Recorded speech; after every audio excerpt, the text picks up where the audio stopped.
درود اس بہادر شخص پر کہ جس نے اپنی تلوار کو بیلچے سے بدل دیا. مددگار نہیں چاہیے اے کسان؟ کیوں نہیں؟ یہ کوے دیکھ رہے ہو؟ اس زمین میں پرندوں کو اڑانے کا پتلا نہیں ہے. میں اچھی تنخواہ دوں گا اگر تم پتلے بن جاؤ اور پرندوں کو بھگانے کا کام کرو. جس شخص نے اپنی زرہ، ڈھال، خودی اور شمشیر کو بیلچی اور کلہاڑی سے بدل دیا ہو، یقیناً اس نے بہادروں کی سخاوت کو کسانوں والی سخاوت سے بدل دیا ہوگا. ایک جنگجو مرد کو پرندے اڑانے والے پتلے سے ملانا ناانصافی ہے مختار. خوش آمدید اے مرد مجاہد. تم بھی خوش رہو اے مرد باوقار. شکار کے میدان میں مختار کا صرف ایک ہی رقیب ہے جو کیان ہے. خوش رہو اے ایرانی باوفا. تم بھی آباد رہو اے عرب باصفا. جانتے ہو کتنا یاد کر رہا تھا تمہیں؟ میرے سر و جان تم پر نثار.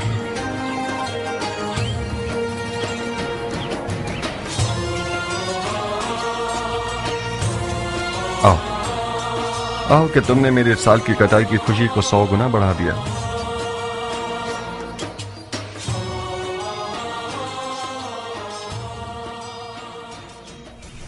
یہ حرام ہے بندہ خدا، حرام ہے میرے دوست. کیوں حرام ہے؟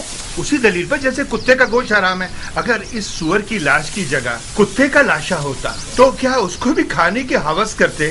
کتے کا گوشت کہاں اور سور کہاں؟ اس جانور نے سوائے گندم کے کچھ اور نہیں کھایا. یہ تو بالکل دمبے کی طرح ہے. اس کی کھال اور گوشت خاصیتوں سے بھرپور ہے. مثلاً کون سی خاصیت؟ اس کی گرما گرم کھال پیروں کے فالج کے لیے زود اثر ہے. اس کا گوشت بھی کمر کو مضبوط کرتا ہے.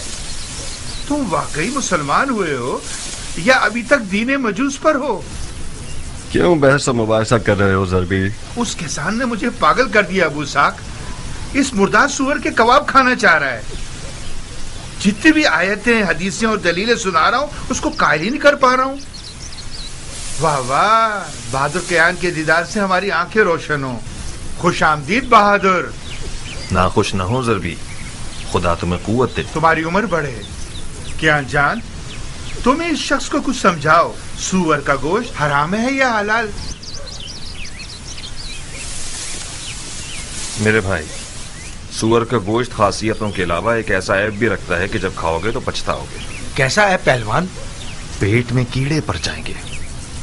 خارج کی تکلیف تمہیں بے چین کر دے گی، بے حیائی پیدا کر دے گا. کیا واقعی؟ چاہو تو آزما لو. نہیں پہلوان، یہ بہت شرمناک بات ہے. کتوں کو کھلا دیتے.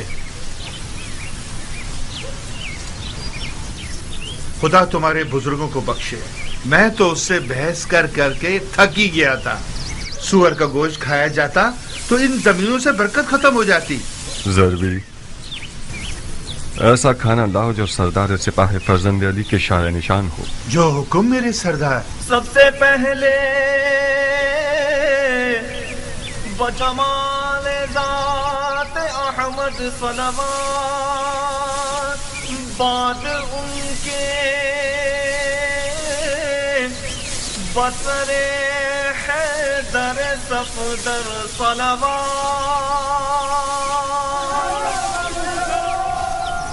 بسم اللہ. گرم کباب. یہ نہیں پوچھو گے کہ کس جہنم سے آ رہا ہوں. بغیر پوچھے جانتا ہوں. اس میدان جنگ سے آ رہے ہو جس کا جیتنے والا معاویہ ابن ابو سفیان ہے اور ہارنے والا حسن ابن علی. بس یہی؟ نہیں، تم سے دوستی کا رشتہ جوڑا ہے کیان. کوفہ سے مدائن آیا ہوں تاکہ تم سے نزدیک تر رہوں.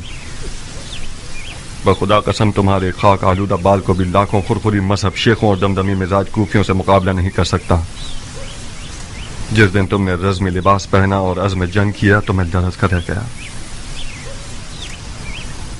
تمہارا وداع موت کی خبر دے رہا تھا کیان. تمہاری غیر موجود